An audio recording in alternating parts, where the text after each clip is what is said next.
Monsieur Gilbert Roussette, une 8e duchesse avec 19 Settle. Vous confirmez que vous êtes un spécialiste de cette classique? On me pose souvent la question. Non, il n'y a pas de spécialiste. Comme je l'ai déjà dit, quand on vous donne des bons chevaux entraînés, ça devient beaucoup plus facile. Et c'est clair qu'on avait 2 bons chevaux à potentiel pour l'avenir. Et après, bien sûr, l'entraînement reste l'entraînement. Soudef et moi, on a fait du bon boulot.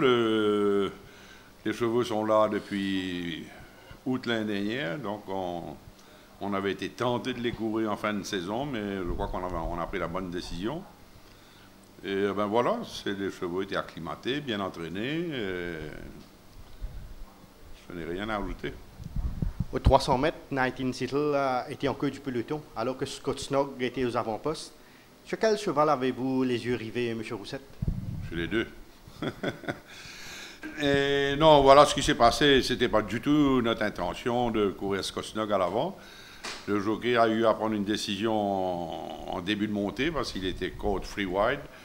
Et il s'est dit, bon, il va filer le cheval, mais quand il a vu que Naiko n'insistait pas, et au fait, il a pris le commandement assez facilement, sans gros efforts. Mais c'est quand même, il était free wide, et il a pris le commandement au 1000 mètres, et le cheval a bien relax. Un petit moment de frayeur aux 800 mètres quand le cheval a glissé sur le crossing. Et après, ce qui m'a impressionné avec 19 Settle, qui est un beau cheval, costaud, et la façon qu'il a relax en course. Et ça, c'est un peu un don de Ryder Owen. Le cheval était super relax. Un avait 52 kg, l'autre avait 53,5. Et donc, comme vous dites, à 300 mètres du but, on y croyait. Est-ce que la course s'est déroulée comme prévu? Parce que suivant l'arrière-garde et contourner wide le peloton 400 mètres, c'est toujours un risque. Ah ben écoutez, 19 Settle, on n'a pas le choix. On sait qu'il court de l'arrière. J'avais pris tous mes renseignements.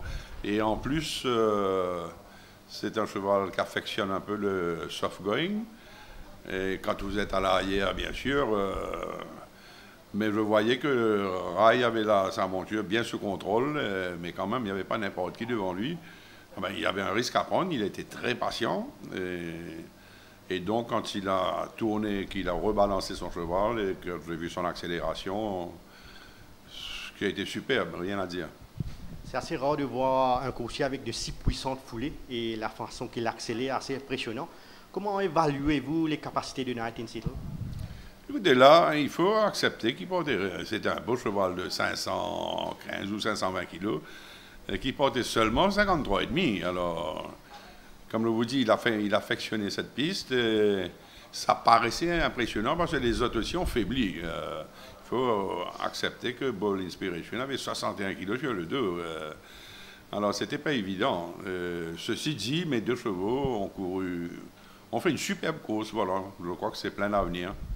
Par rapport à sa préparation, étiez-vous surpris avec sa cote à 800 roupies chez les bookies à l'ouverture des paris? Écoutez, ça ne me concerne pas, les cotes, etc.